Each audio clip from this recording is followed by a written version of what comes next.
Praise the Lord. மல்கியா 2ஆம் அதிகாரம். இப்போதும் ஆசாரியர்களே, இந்த கட்டளை உங்களுக்குரியது. நீங்கள் கேளாமலும் என் நாமத்துக்கு மகிமையை செலுத்தும்படி இதை சிந்தியாமலும் இருந்தால் நான் உங்களுக்குள்ளே சாபத்தை அனுப்பி உங்கள் ஆசீர்வாதங்களையும் சாபமாக்குவேன். ஆம், நீங்கள் அதை சிந்தியாமல் போனதினால் அவைகளை சபித்தேன் என்று சேனைகளின் கர்த்தர் சொல்கிறார். இதோ, நான் உங்களுடைய பயிரை கெடுத்தும் உங்கள் பண்டிகைகளின் சாணியையே உங்கள் முகங்களில் இறைப்பேன். அதனோடு கூட நீங்களும் தள்ளுபடி ஆவீர்கள். லேவியினுடைய பண்ணின் உடன்படிக்கை நிலைநிறுத்துக்கும்படிக்கு இந்த கட்டளையை உங்களிடத்திற்கு அனுப்பினேன் என்கிறதை அப்பொழுது அறிந்து கொள்வீர்கள் என்று சேனையின் கர்த்தர் சொல்கிறார். அவனோடைய பண்ணின் உடன்படிக்கை ஜீவனும் சமாதானமாய் இருந்தது.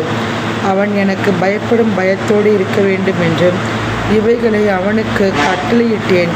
அப்படியே அவன் என் நாமத்துக்கு பயந்தும் இருந்தான். சத்திய வேதம் அவன் வாயில் இருந்தது. அவனுடைய உதடுகளில் அநியாயம் காணப்படவில்லை. அவன் என்னோட சமாதானமும் யதார்த்தமாய் சந்தரித்து அநேகர் அக்கிரமத்தினின்று திருப்பினான். ஆசாரியனுடைய உதடுகள் அறிவை காக்க வேண்டும். வேதத்தை அவன் வாயிலை தேடுவார்களே. அவன் சேனைகளுடைய கர்த்தரின் தூதன். நீங்களோ வழியை விட்டு விலகி அநேகரை வேதத்தை குறித்திடர பண்ணினீர்கள். லேவியின் உடன்படிக்கை கெடுத்து போட்டீர்கள் என்று சேனைகளின் கர்த்தர் சொல்கிறார்.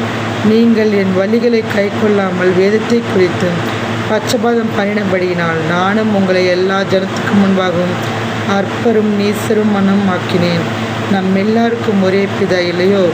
ஒரே தேவன் நம்மை சிருஷ்டித்ததில்லையோ? நாம் நம்முடைய பிதாக்களின் உடன்படிக்கையை பரிசுத்த குலைச்சலாக்கி அவனவன் தன் தன் சகோதரனுக்கு துரோகம் பண்ணுவானேன். யூதா ஜனங்கள் துரோகம் பண்ணினார்கள். இஸ்ரவேலிலும் எருசலேமிலும் அருவருப்பான காரியம் செய்யப்பட்டது. கர்த்தர் சிநேகிக்கிற பரிசுத்தத்தை யூதா ஜனங்கள் பரிசுத்த குலைச்சலாக்கி அந்நிய தேவதையின் குமார்த்திகளை விவாகம் பண்ணினார்கள். இப்படி செய்கிறவன் எவனோ?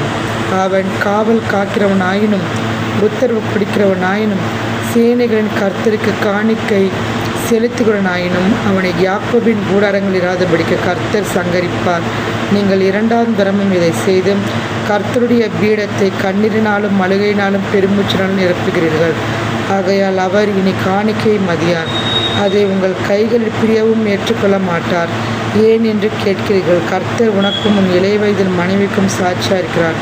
உன் தோழியும் உடன்படிக்கும் மனைவியுமாகிய அவளுக்கு நீ துரோகம் பண்ணினாயே.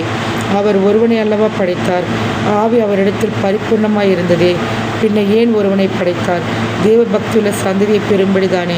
ஆகையால் ஒருவனும் தன் இளைய வயதின் மனைவிக்கு துரோகம் பண்ணாதபடிக்கு உங்கள்